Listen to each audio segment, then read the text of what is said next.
विवाह गीत। कौन गीत? विवाह गीत। आइए फ्रेंड, विवाह गीत सुनिए और आनंद लीजिए गीत का। और सब जनी अपने कैमरा में लखवा थे हे मारे से चक्कर आ नदिया किनारे मोरा गाँव हो, चल सखी देखी आई दुल्हा। नदिया किनारे मोरा गाँव हो, चल सखी देखी आई दुल्हा। चल सखी देखी आई मऊरा सजाई आई। चल सखी देखी आई मऊरा सजाई आई।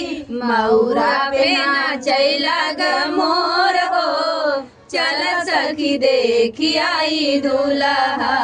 मऊरा पे नाचैला ग मोर हो, चल सखी देखी आई दुल्हा।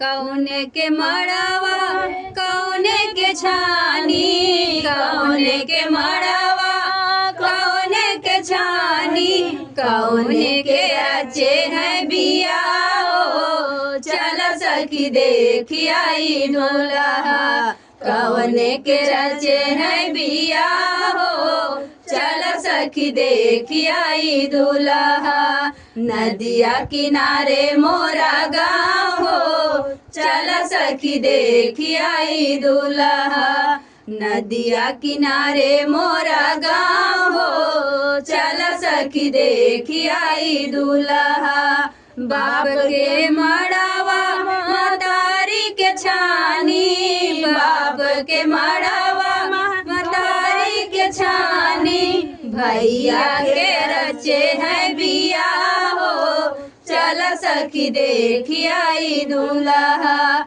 भैया के रचे हैं बिया हो, चल सखी देखी आई दुल्हा। नदिया किनारे मोरा गाँव हो, चल सखी देखी आई दुल्हा। नदिया किनारे मोरा गाँव हो, चल सखी देखी आई दुल्हा। लाल रे झपनिया में दुल्हा बिराजे, लाल रे झपनिया में दुल्हा बिराजे।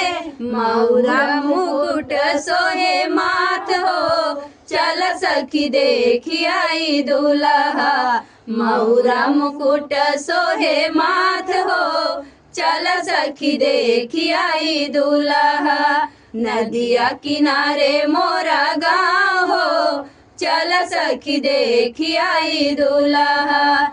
नदिया किनारे मोरा गाँव हो, चल सखी देखी आई दुल्हा। हाथ में कंगन पाँव में पैरी, हाथ में कंगन पाँव में पैरी, बाजे गजब सहनाई हो, चल सखी देखी आई दुल्हा। बाजे गजब सहनाई हो, चल सखी देखी आई दुल्हा। नदिया किनारे मोरा गाँव हो, चल सखी देखी आई दुल्हा। नदिया किनारे मोरा गाँव हो, चल सखी जगत देवी मैया।